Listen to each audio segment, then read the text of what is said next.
Hi, welcome back. We're here on History in Focus, a brand new segment where we'll be digging up the mysteries of the ancient past. I'm Adam Kavanagh, and I'm here with Gary Webster, the editor at Archaeological Diggings magazine. Gary, how you going? Good, Adam, and glad to be here. Good to have you here, mate. Now, I'd have to be blind to not realise that we've got a pretty long-looking piece of paper sitting right in front of me. Do you want to tell me a little bit about it? Yeah. This is a copy, a replica of the famous Dead Sea Scrolls and the Book of Isaiah, in actual fact. Okay, great. Dead Sea Scrolls, they're named that because... Well, they were found down in the Dead Sea here in Israel. On the northwestern edge of the Dead Sea, you have a place called Qumran.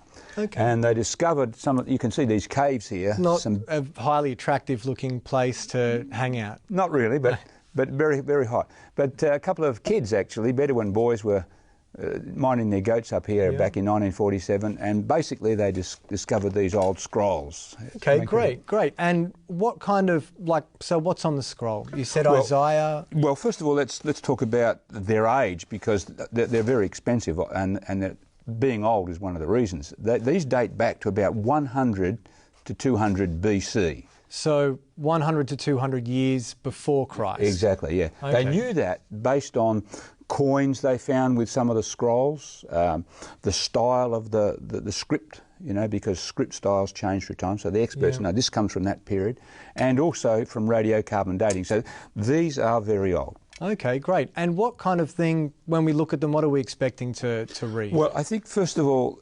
the most important thing is they are the oldest. Pretty well, this is a complete copy of Isaiah almost. Yeah.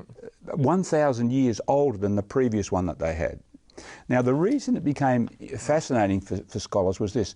People thought, well, look, if you copy a copy of something and then you copy a copy of the copy and you keep on copying down through time, you're going to introduce a bunch of mistakes. Yeah, like what we'd expect with Chinese whispers or something, exactly kids' games. Okay, okay, but it's not like that. Well, no. What they discovered when they compared these old scrolls with the oldest ones they had and the Bible that, we have in our homes or hotels today, essentially there's no change in meaning for in general. It's which is something I know myself, like you get these questions where people are like, well, you can't trust the Bible because it's got so many translations and it was written by man, and it was written so long after Jesus was around, I guess you could say. But you're saying that the meaning that was found on these scrolls is basically the same as what we're reading today. Absolutely. And that's important for the point you made about, hey, have things changed through time? Maybe we haven't got the same sort of Bible they used back then, but that's been laid to rest.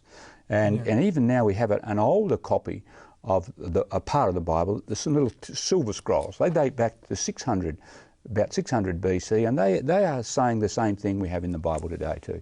Wow, it's amazing stuff, isn't it? It's reaffirming to know that the book hasn't changed over thousands of years. We've got the same scriptures as what Jesus would have read, I guess. And so, pretty much, yeah, for me, that's pretty confident stuff. Thanks again for that, Gary, for that faith-affirming fact. I'm glad to be able to help there.